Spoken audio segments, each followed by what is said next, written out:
Hi, everyone. Happy Wednesday, and thank you for joining us today for our webinar, What's in Store After a Holiday Like No Other. I'd like to introduce to you today's speaker, Richie Herron, Vice President of Product Methodology at Toluna. Today, Richie will take you through Toluna barometer data from March 2020 to January 2021. On today's agenda is the impact that vaccinations will have on consumer confidence, planned versus actual holiday spending, the resolutions consumers are making this year, the future of e-commerce, and the year ahead. Now I'd like to hand it over to Richie. Thanks, Adrian. So, consumer confidence. 86% or more are equally concerned about a further wave of COVID-19, with 43% being more concerned, 43% with equal concern, and just 14% less concerned, with the highest rates coming from Korea, Japan, and the UK. Consumers are eager to be vaccinated, but confidence is still relatively low, particularly with spending. Just 1 in 5 think that they will be confident spending more money after they've received the vaccine. Going out for food is an activity where consumers expect to be a little bit more confident post-vaccine, but gyms will remain an area of concern. What has been the impact on holiday spending? 62% trying to save over the holiday season, given the economic uncertainty we're experiencing, which is understandable when you think that 24% feel more worried about their employment, 13% are now on reduced employment, and 6% have been made redundant. Although consumer spending decreased for going out, travel, and gifts, it remains consistent for food and drinks, which is expected. If you're not able to get out, then making the most of that time at home is what you can do. Looking to consumers' resolutions for 2021, they want to be healthier, they want to better manage their finances, and they want to think more positively. Healthy, managing finances, thinking positively. These are themes that you'll hear again when we look forward into 2021. Still on resolutions, 52% of people plan to cook healthier meals at home, 46% want to make a nice meal when they can, and 38% are aiming to create new dishes. So, plenty of opportunities for food manufacturers and retailers to provide new options and innovations. Convenience, safety, and promotion discounts are the main drivers for grocery shopping online currently. Will this mean a move to online, or will this continue to increase? Although there is some uncertainty, 1 in 5 expect to do more grocery shopping online compared to 2021. But in-store grocery shopping isn't going away anytime soon. Consumers love having control over purchases and that wide range of choice that's available. And let's face it, everyone does like that convenience of just going to the store and all those promotional deals that are always at the end of the aisles too.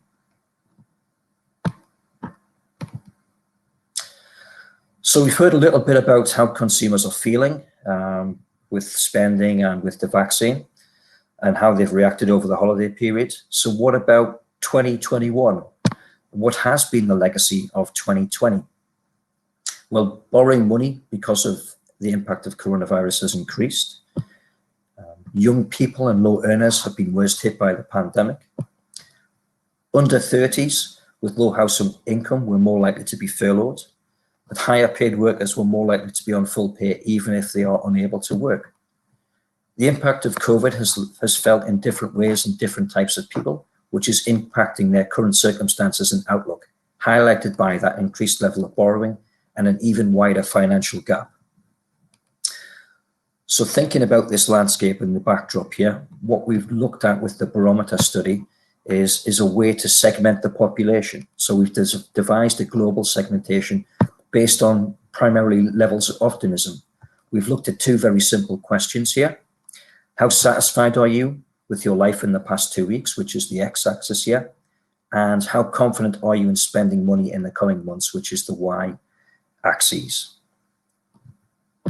This enabled us to develop 5 segments, and these are going from the bottom left, very pessimistic, unsatisfied spender, very optimistic, cautious, and satisfied saver, take into consideration those two questions. What else do we know about these consumers? Well, in very general terms, unsatisfied spenders are more female-led. So there's definitely males in there as well, but they're more female-led. They're more younger, European, and their financial situation is the same or slightly worse.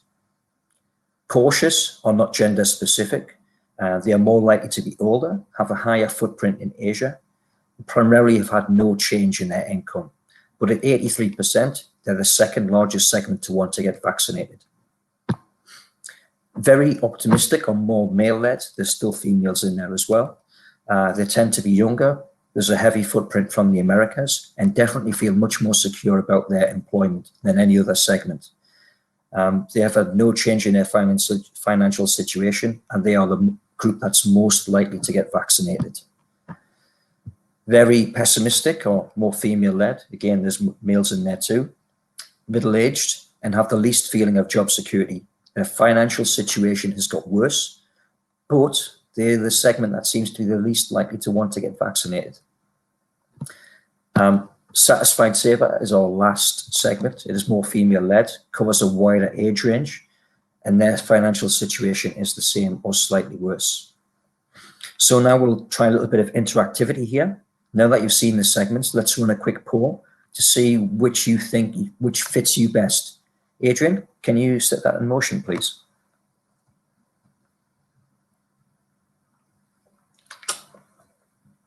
So if you look at the poll next to the chat, if you could just hop on there and answer at your leisure. As our barometer study has actually been running since March of last year, we can actually track the changes to the segments over time. Here you can see going from wave 1 up to wave 14. Back in wave 1, March of 2020, optimism was our largest segment at 27%, and very pessimistic was our lowest segment at 14%. As we didn't know how long everything was going to last, you can kind of understand how that was. What we can see over time is, as everything has moved on, we've had more lockdowns. The dynamics have changed a lot. The underlining the need to stay close to changing sentiment and needs. What we've seen is the biggest change was in the cautious segment, rising 9% up to 33%, and this is now our largest group. The biggest drop came from unsatisfied spenders, falling 8% to 11%, which is now our smallest group. So just thinking about that trend over time, actually you can see that the rise of the cautious segment tracks very well against the global number of coronavirus cases too. And we expect that the longer we progress, the stronger this segment will become. As we've mentioned, this was a global segmentation. Each segment was present in each of the regions, although some segments are more prevalent per that region. So for example, APAC over-indexes on caution relative to the rest of their footprint. Europe, Middle East and Africa are over-index on pessimistic, and the Americas over-index on optimistic.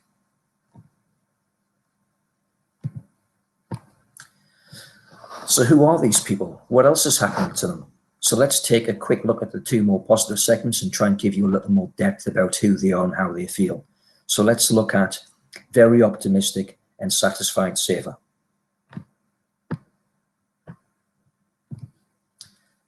So very optimistic, in addition to being younger males, they also feel much more secure in their employment, possibly a good cue as to why they're optimistic. They like the convenience of grocery shopping online. They want to be healthier and make more time for themselves. They want to be more environmentally friendly, but they're willing to try new ingredients, flavors, and dishes. So that's quite an eclectic mix there as well.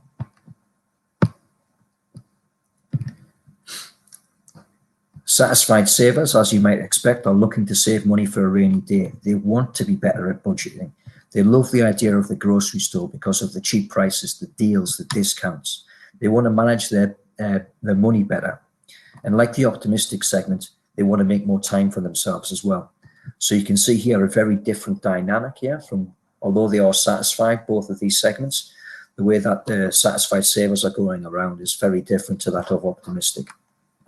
Two very positive segments, but very different in outlook.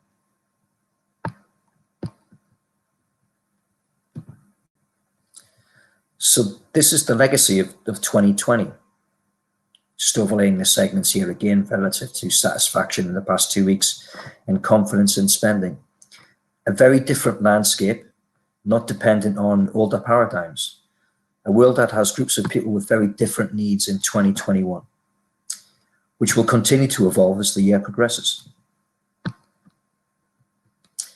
So what does that mean for you? At a basic level, consumers will need to be spoken to differently to address their current situation and diverse needs. They are looking for different types of propositions and options as they prioritize in different ways. For example, very optimistic, I think, is something that everybody will aim for. Those are people who are actively looking for new things, but with a foundation on being healthy and more environmental. It's a segment that is 24% in size, so it's a good base. So moving forward, perhaps this is the early adopters of the modern age. If you think about their outlook, claims and benefits will need to speak to these ideals of healthy and environmental in order to achieve success. What about satisfied savers? We've just heard how they want to make better use of their money. They are looking for deals and discounts. So if we need to talk to them, there has to be very clear benefits in order to make them change. However, if you are able to capture their attention, they will reward you with their loyalty. Cautious, like satisfied savers, will need to be convinced. They are looking to make purchases, but they will need to be convinced there as well. So the benefits will need to be clearly stated to them. But as we've just seen, they're a segment that is growing over time. It's now at 33% and rising. So they're a segment that you can't overlook. Unsatisfied spenders stand out more because they stick to what they know. We've seen that they are potentially on reduced income, and so they're making sure that everything counts. And then we get to pessimistic, and they are just that. It's a tough place for them. The world feels a very different place to this time last year. So they're maybe not necessarily laggards, but just victims of circumstance there. As we saw there are a lot of them are feeling uncomfortable about employment. They've been furloughed or made redundant. It's a very difficult time. So you've seen there 5 different segments, each looking for slightly different things, whether that's through choice or through circumstance. So as a brand, it's more than ever, you must align to the needs of the consumer to ensure that you have the right mix of product and service and the right message to meet their needs. Adrian, do we have any questions? Yeah, so we actually have the poll in too, so we can review that quickly. And if anyone has questions, if you click on the bottom of your screen, a little red dot, there's where you can answer the poll and where you can submit a question. So looking at the poll data here, we have a lot of cautious people on the line today, with 62% being cautious compared to our sample of data with 33%. Let's see, very optimistic, we had 18% compared to our 24% of our sample. Satisfied saver, we only have a few on the line today, making up about 9% compared to the 18%. Very pessimistic, we have 0 on the line today, so that's a good sign. Excellent. 14%. And then unsatisfied spender, let's see, we had 9% compared to the 11% in our sample. So with our very small sample we had here today, pretty comparable results. Excellent. Nice to see a lot of optimistic and cautious people there as well. Hopefully you saw some interesting information there as well that kind of fits to you about what you're looking for, your resolutions for next year too. Yeah, so we do have some questions coming in. So the first one, what countries are included in the data presented today? There is actually 16 countries that make up the APAC, Europe, Middle East and Africa, and the Americas. So we have data from Australia, Brazil, China, France, Germany, Hong Kong, Italy, Japan, Russia, Singapore, Korea, Spain, Turkey, UAE, UK, and the United States. So a good broad mix of data. So it was very important that we kind of balanced all of that out when we were creating that segmentation to kind of explain how people are feeling as well. And it covered a great coverage of the globe there as well. Great, thanks, Richie. And kind of to tack on to that one, someone's asking for a zoom in on the China market. So with our next wave of data, we can make sure to follow up with you and send that over so that you have a more focused look on China. And then also the sample size of your study in each country. It was over 1,000 in each country. So when we were actually building the segmentation, there was over 50,000 records based on a few waves. But for each wave, we try to do at least 1,000 per market.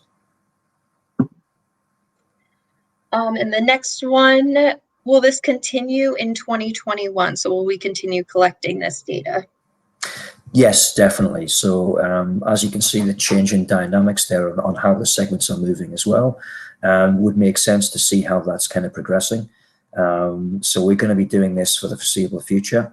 I think it's going to be interesting to see actually once the vaccine kind of rolls out what that means for the general public and whether we see more changes and shifts in both satisfaction as well as the movement of the segments themselves. Hopefully, although we haven't got anybody on the line today who are very pessimistic, hopefully that can start to minimize and people start to turn more optimistic as things kind of progress there as well. But I think it's worthwhile because, again, it's a nice pulse for what's happening around the world. So it's very worthwhile keeping it going. Great. Yeah, thank you. Someone also is asking about the webinar recording and presentation. So those will both be sent to everyone that registered here today after this webinar concludes. The next one, Richie, for you is from what you see on the agency side. Do you think brands are working hard enough to meet the different evolving needs and circumstances of different segments? That's a great question, but also a tough question to kind of answer. I think what we saw at the start of the pandemic was a very generic kind of, in these troubling times kind of aspect through a lot of different brands in a lot of different industries. Over the holiday period, you start to see a little bit more pragmatism and a little bit more flair in trying to kind of understand and push a little bit further. So it wasn't just kind of more kind of contrite and aspects of it. So I've seen more of that recently. I still think there's probably some work to do. I think what we've highlighted through the different needs of people really do highlight that the need to speak differently is really important to try and understand that and go into more depth about those needs and how people are feeling. So I think it's still a work in progress, but I think it hasn't kind of achieved success yet, if you wanted my personal opinion. Great, thanks for that insight, Richie. So that's all the questions we have today. So thank you, Richie, for presenting today, and thank you all for joining us. Any questions that you do have, feel free to reach out to us and we will get back to you. So thank you all. Enjoy the rest of your day. Bye. Thanks, everyone.